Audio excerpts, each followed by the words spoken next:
During my study abroad at KIC University, I took a class on inter-Korean relations. I became increasingly interested in Kim Dae-jung's Sunshine Policy. I extensively researched his engagement with North Korea and desired to know more about the Special Economic Zone in Kaesong. In the year 2000, Chung Ju-young, who was the founder of Hyundai, met with the North Korean leader Kim Jong-il and explained his idea of a joint economic zone in North Korea. The complex was approved by Kim and the South Korean President Kim Dae-jung. The Kaesong Industrial Complex was a factory located in the North Korean city Kaesong and was a place where North Koreans and South Koreans worked together to produce products for South Korean small and medium enterprises. The complex operated from 2004 to 2016 despite the rocky relationship between the North and South. There was one temporary closure in 2013, however, it opened up a few months after closing. The complex finally closed after North Korea launched a satellite in February of 2016. The KIC produced many goods, and historians mention the amount of inter-Korean trade that increased during the complex's operations. However, few historians mention whether South Koreans see the KIC as effective. Using newspapers, public polls, and government statements, one can conclude that the KIC is seen as a highly successful endeavor in South Korean public view. The complex is effective for various reasons.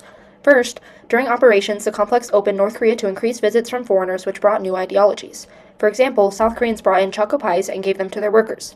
The North Koreans would sell these treats at illegal markets in North Korea. In the Chosun Daily newspaper, one source familiar with North Korean affairs stated, "It looks like officials in the North have singled out choco pies as an agent that may be spreading anti-socialist values from the South. These foreigners that entered North Korea brought capitalist and democratic ideology. These were strictly anti-socialist ideologies. These ideas spread throughout North Korean markets and reached many citizens." Second, the KIC can also be considered effective because of the economic gains brought to the two Koreas. Before the complex, North Korea recorded negative economic growth for 8 straight years. The complex produced billions of dollars during operations and increased inter-Korean trade. Also, in a poll taken on the small and medium enterprises who had operated in the Kaesong Industrial Complex, it mentioned that 87.2% of the companies that had operated in the Kaesong Industrial Complex evaluated its economic performance as positive. The KIC brought billions of dollars in trade, helped keep small and medium enterprises in business, and brought increased foreign investments to both countries.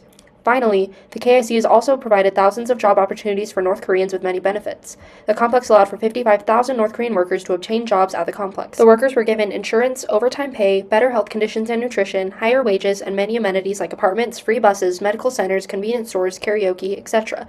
The complex was truly effective in South Korean public opinion. Despite these positive effects of the KIC, the two countries still remain opposed to one another. There was no complete unification that came from the KIC, only temporary peace. Only time will tell whether long-lasting peace can be obtained on the peninsula through economic means similar to the Kaesong Industrial Complex or through separate means like politics, engagement, or force.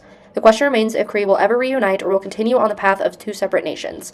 However, the KIC will remain large in the legacy of inter-Korean relations due to the large strides it made in inter-Korean cooperation and collaboration. It will stand as a beacon and a model for the potential future interactions between the two countries.